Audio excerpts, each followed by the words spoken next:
நான் இந்த பாட்காஸ்ட்டில் என்னெல்லாம் ஷேர் பண்ண போகிறேங்கிற கேள்வியிலிருந்து ஆரம்பிக்கலாம். என்னோடய பிஸ்னஸை நான் எப்படி ஸ்க்ராட்ச்லேருந்து பில்ட் பண்ணுறேங்கிற ப்ராசஸை, அதுக்காக நான் என்னென்ன கற்றுக்கிறேங்கிறதையும், அதை எப்படியெல்லாம் நான் அப்ளை பண்ணுறேங்கிறதையும் இதில் ஷேர் பண்ணுறேன்.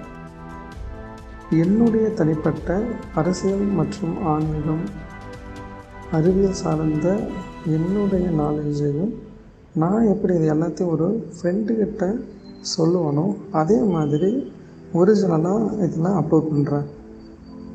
இதில் முடிஞ்ச அளவுக்கு நான் எப்படி எவால்வ் ஆகுற ப்ராசஸையும் நீங்கள் இதிலிருந்து தெரிஞ்சுக்கலாம். நான் முன்னாடி ஆரம்பத்தில் எப்படி பேசுகிறேன், அதிலிருந்து நான் எப்படி இம்ப்ரூவ் ஆகுங்கிறதையும், இது எனக்கு எப்படி ஹெல்ப் பண்ணுறதுங்கிறதையும் நீங்கள் இதை ஆரம்பத்துலேருந்து கேட்குறது மூலிமா நீங்கள் தெரிஞ்சுக்கலாம். முடிஞ்ச அளவுக்கு நான் ஸ்டார்டிங்கில் நான் இதை அப்லோட் பண்ண ஆரம்பிக்கிறேன். தினமும் நான் என்னெல்லாம் கற்றுக்கிறேன், அதுக்காக நான் என்னெல்லாம் முயற்சிகள் செஞ்சேன், இதெல்லாம் நான் ஃபெயிலானங்கிறதையும், இதை எப்படி இன்னமும் பெட்டராக பண்ணியிருக்கலாம் அப்படிங்கிறதையும், இதிலிருந்து நான் எப்படி எவால்வ் ஆகுங்கிற ஒரு ப்ராசஸையும் ஒரு ரெக்கார்ட் பண்ணக்கூடிய ஒரு பிளாட்ஃபார்மாக இது கண்டிப்பாக இருக்கும். இது எனக்கு மட்டும் இல்லை, உங்களுக்கும் யூஸ்ஃபுல்லாக இருக்கும்னு நம்புகிறேன்.